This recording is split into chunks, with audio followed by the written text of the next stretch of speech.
Pembangunan ibu kota negara baru diharapkan dapat segera dimulai tahun ini. Pembangunan IKN itu sendiri membutuhkan dana yang tidak sedikit. Presiden Joko Widodo pernah mengatakan proyek pemindahan ibu kota negara baru ini bakal menelan anggaran fantastis sebesar 501 triliun rupiah.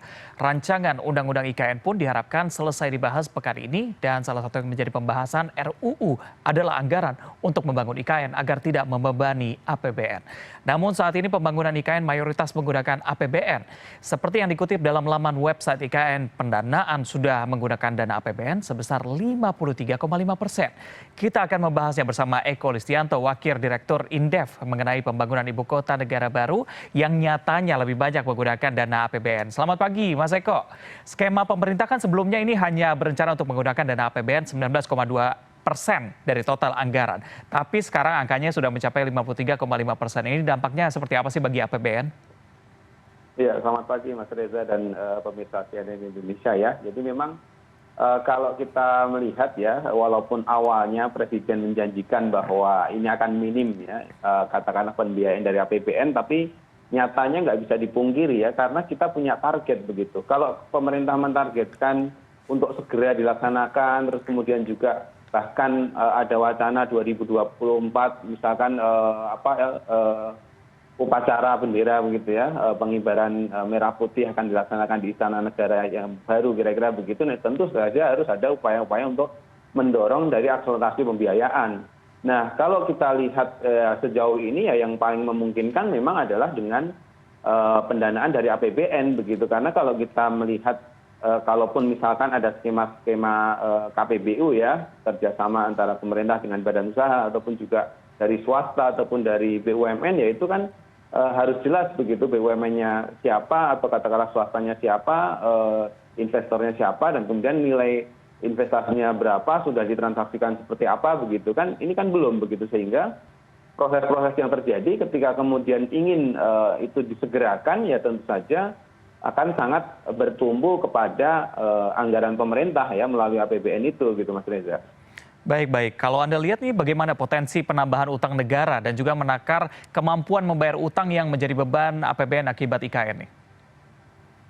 Ya, dengan anggaran yang cukup besar ya, ratusan triliun tersebut tentu saja akan membebani APBN begitu kan, sehingga ya kalau kita lihat ya sebetulnya kemampuan fiskal kita begitu untuk bisa mensupport IKN ini tentu sangat terbatas begitu, karena Indonesia juga punya prioritas-prioritas pembangunan yang lain di luar IKN begitu, sehingga kalau dilihat ya tentu saja nanti impact-nya kemungkinan besar ya itu juga akan memperlebar utang kita begitu.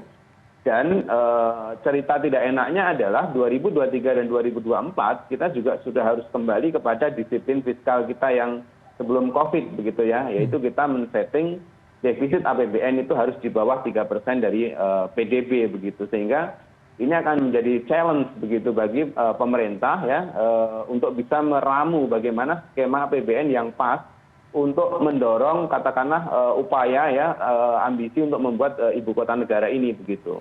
Baik. Ini kan memang akan membuat kondisi APBN 2022 menjadi semakin lebih ketat begitunya, adanya amanat mencapai defisit APBN di bawah 3% yang tadi Anda sebutkan pada 2023. Terus kondisinya juga semakin menantang di 2023 dan 2024, ini harus persiapan mengenai Pilpres begitu. Anda melihatnya seperti apa nih, Mas?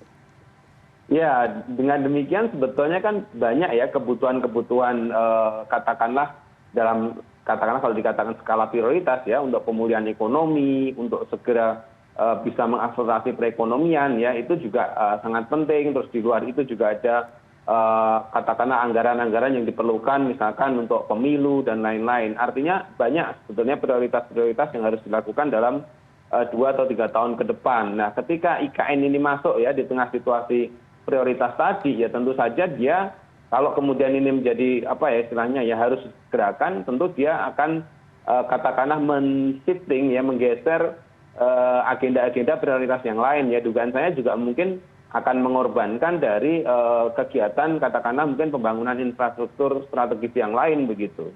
Baik, kalau Anda melihatnya seperti apa nih Mas Eko? Apakah memang perbaikan atau pengembalian ekonomi kita dari sebelum COVID setelah menjadi pasca COVID nanti seperti apa dengan adanya IKN di tengah-tengah ini? Ya sebetulnya kalau bagi saya ya itu pembangunan IKN itu kurang pas ya kalau di nuansanya itu dikaitkan dengan bahwa ini akan juga membantu recovery ekonomi begitu. Karena apa? Karena yang dihitung oleh Bappenas itu lebih kepada situasi makro di jangka panjang nanti ya ketika 2045 itu kira-kira bisa menghasilkan lapangan kerja berapa dan lain-lain itu masih jauh begitu. Sementara recovery ini sudah berjalan. Dan trennya sebetulnya kita lihat cukup positif begitu. Tinggal kita menjaga begitu supaya tidak kehilangan fokus. Nah, IKN ini membuat anggaran-anggaran yang kita alokasikan kepada PEN ini menjadi ya sedikit banyak terjadi hilang fokus begitu. Apakah kita akan segera katakanlah untuk bisa membangun ibu kota baru itu atau sebetulnya memang yang harus dilakukan itu adalah memulihkan dulu perekonomiannya. Baru nanti kemudian kalau ini kita anggap strategis ya kita bangun begitu. Tetapi pastikan dulu pemulihan ekonomi itu terjadi begitu. Nah kenapa demikian? Karena narasi besar dari pemulihan ekonomi ke depan itu pasca COVID ini adalah transformasi ekonomi. Di mana itu jalurnya itu adalah industrialisasi begitu. Negara-negara yang sekarang menjadi negara maju, bebas dari middle income trap ya, itu mereka strateginya adalah melakukan industrialisasi ya, bukan membangun ibu kota baru begitu. Ketika kemudian untuk mengakselerasi perekonomiannya begitu.